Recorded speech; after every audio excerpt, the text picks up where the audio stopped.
We are going to learn converting the statements in the equation form, right? So let us take up. Express the following statements mathematically is a question. And the question is this. The product of two consecutive integers is 306. We need to find the integers, right? Now, consecutive. Consecutive means what? Means one after the other, right? Two consecutive integers. So if the one integer is 10, what is the next one? 11, 10 plus 1, right? 10 and 10 plus 1. So in the same way, if the first integer we take it as x, what will be the second integer? The second integer will be x plus 1, right? Now, what is the condition given? Product of the two consecutive integers is 306. Product means what? Multiplication. Multiplication of two consecutive integers, right?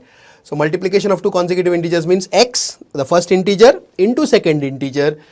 The product is equal to 306, right? So 306 goes on the right side. Now, opening the brackets, what we get? X square plus x is equal to 306. Take 306 on the left side. So what we get is x square plus x minus 306 is equal to 0. Now we can say it is the required representation of the problem mathematically, right? So that completes this sum. Let us go to the next one. Question is the same. Represent the following situations in the form of quadratic equation. Now let us see what is the situation. The question is this. A train travels a distance of 480 kilometers at a uniform speed. If the speed had been 8 kilometers per hour less, then it would have taken 3 hours more to cover the same distance. We need to find the speed of the train. This is the question, right? So, what do we need to find in this sum? The speed of the train. And since we don't know the speed, what we will do? We will assume it as x. So what we will start? Let the speed of the train be x kilometers per hour. Right? This is the original speed. Right? Now, if the speed had been 8 kilometers per hour less, suppose the speed of the train is 1000 kilometers per hour. If the speed is 8 kilometers per hour less means what? Minus 8. In our sum, the speed we have assumed it as x. If the speed of the train is 8 km per hour less means what? What is the new speed of the train? Reduce it by 8 km per hour. So what we get? The new speed of the train is x minus 8 km per hour. Yes or no?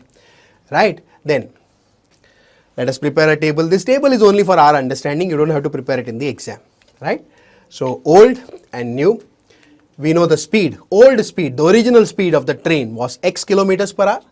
And the new speed of the train 8 km per hour less. So x minus 8 km per hour. Also, we know the distance covered by the train. What is the distance covered by the train? 480 kilometers. Right?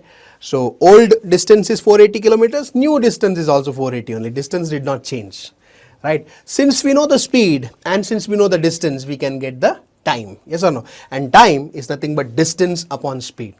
So time taken by the train, old time taken will be nothing but what? Old distance upon old speed.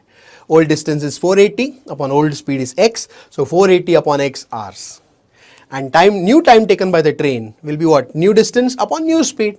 New distance is the same 480 upon new speed is x minus 8. So 480 upon x minus 8 hours. So we got speed, we got distance, we got time. Now let us try to form the equation. How will you form the equation? What is said in the problem? Yeah, it is said if the speed of the train had been 8 km per hour less, look at that highlighted statement, then it would have taken 3 hours more to cover the same distance. It would have taken 3 hours more.